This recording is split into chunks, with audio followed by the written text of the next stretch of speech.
Eka n'umunezero ntangere byo gusubira kubana namwe mwe banywanyi mukurikira iyi mboneshakure yacu ari nayo yanyu Shiramatsiko TV.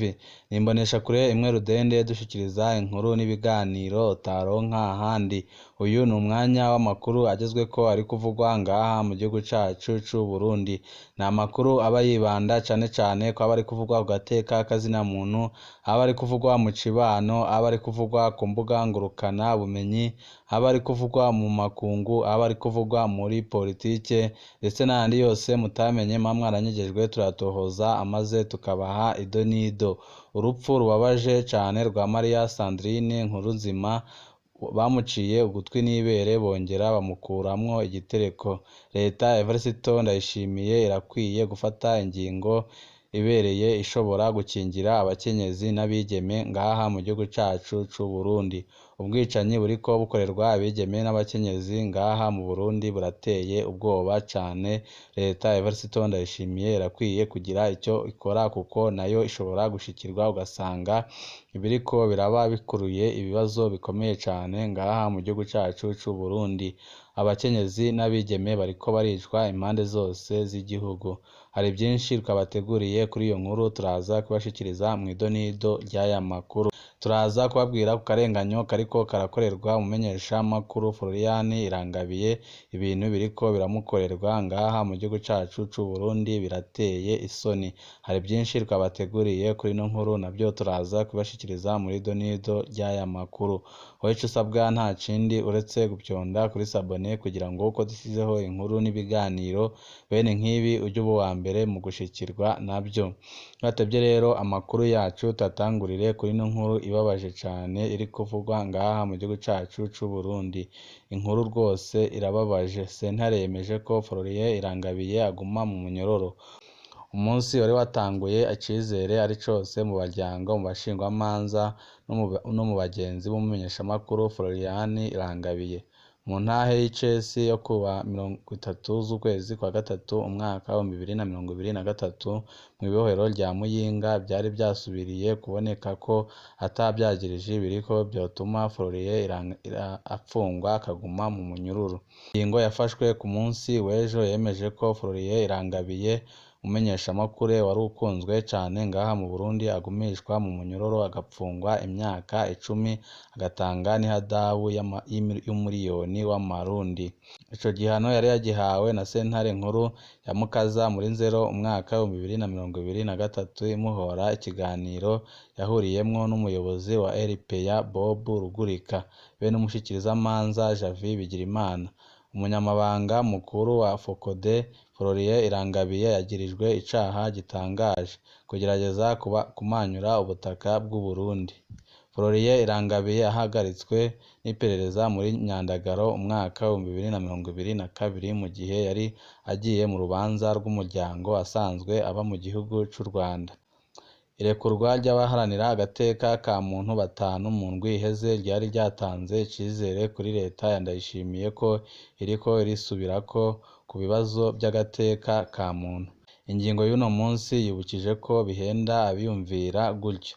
Ibyo ni ibibazo leta ikinisha irebye icuka c'uwo mwanya. Aho izoshakira izorekura Florian iby'agateka ka muntu ntibiyiraba. Muri Afrika nzima Florian Irangabiye niwe mumenyesha makuru w'umukenyezi wenyine apfunzwe. Ingingo yo kugumiza Florian umunyororo isohotse mu gihe isi yose iriko irizihiza umunsi wagenewe abamenyesha makuru. Yateye iteka Florian Irangabiye na radio Igicaniro.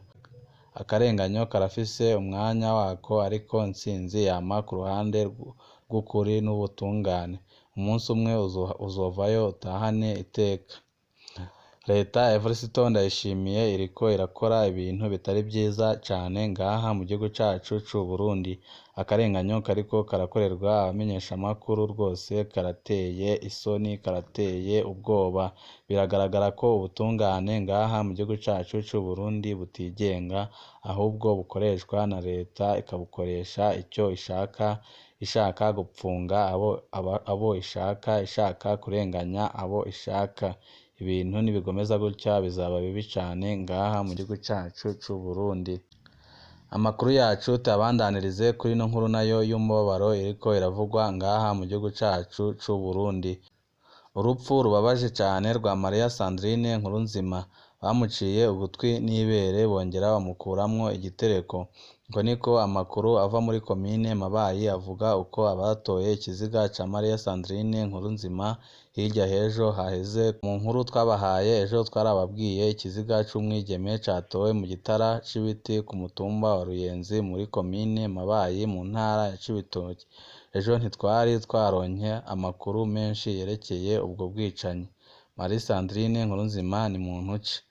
Amakuru dufise avuga ko Maria Sandrine Nkurunziza yavutse mu mwaka w'1998 ku mutumba wa Muhungu neza neza aho bita ku Kirehe, zone Butahana muri komine Mabayi. Yoba ari umwana w'ikinege. Muri 2020 Maria Sandrine Nkurunziza yarangije amashuri yisumbuye. Umunsi wa nyuma wa Maria Sandrine Nkurunziza, abamuherutse irya nyuma bavuga ko babonye Sandrine ku wa gatandatu igenekerezo rya 22 Ndamukiza umwaka wa 2023 mu gihe c'isaha 5 z'umurango ari kumwe n'umusore yitwa Jean Claude Mfitimana. Muri audio yasohoye uyu musore avuga ko uwo munsi bari bahanye isango kugira bamenyane. Jean Claude avuga ko babonanye isaha 5 kandi baca bavana iyo saha nyine. Aho bavaniye ntabasubiriye gutora Maria Sandrine Nkurunziza kw'iterefone. Amakuru dufise avuga ko uyu musore yaje gutora Sandrine muhira barajana, boba baratandukaniye ahitwa Rumbasha. Sandrine afata ibarabara rya Nyarusebeye ija mu Ruyenzi ari naho ikiziga catowe haciye indwi irenga gatoya. Biragoye kumenya neza uruhara rwa Jean Claude Mfitimana muri urwo rupfu. Kuba yaraje kumutora muhira ngo bamenyane, akavuga ko babonanye isaha 5 bakaca bavana. Iyo saha nyine bakivana akaca aburwa irengero, birateye amakenga. Yoba ari we yamunyuruje akaja kumwica? Yoba yarakoranye n'abamunyuruje mu kumujana mu kibanza bamufatiramwo? Canka ibyoba byakozwe n'abandi atazi? Kugeza ubu Jean Claude Mfitimana arapfunzwe mu gasho k'Imabayi ariko amatwi adusumira yoba ashaka kurekurwa. Jean Claude Mfitimana nawe asanzwe ava muri komine Mabayi nyine ku mutumba wa Gitakura. Leta irakwiriye guhagarika ubwicanyi bukorerwa abigeme n'abakenyezi. Urupfu rwa Maria Sandrine Nkurunziza ruje rwiyongera ku bwicanyi buguma bukorerwa abigeme n'abakenyezi kandi bwiyongereye cyane kuva mu mwaka wa 2020. Nko muri iyo minsi y'igandagurwa rya Maria Sandrine Nkurunziza muri komine Rango ku mutumba wa Rango nyine naho hagandaguwe umukenyezi Florence Nizigiyimana avuga ko yacumaguwe ibubugita n'umugabo wiwe afatikanije na mwene wabo. Baraheza bamuta mu ruzi Nkokoma. Florence yishwe yibungenze. Inkuru turacari kuyitohoza kugira ngo tuzabibashikirize itunganyije neza.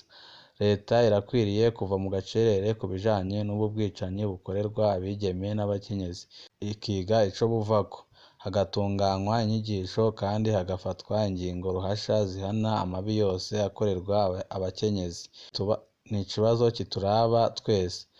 Uyu munsi havuzwe Maria Sandrine Nkurunziza, ejo azoba umwana wawe, mushiki wawe canke umuvyeyi wawe. Leta ya Evariste Ndayishimiye irakwiye kugira ico ikora kugira ngo ihashe abariko bagandagura abakenyezi n'abigeme.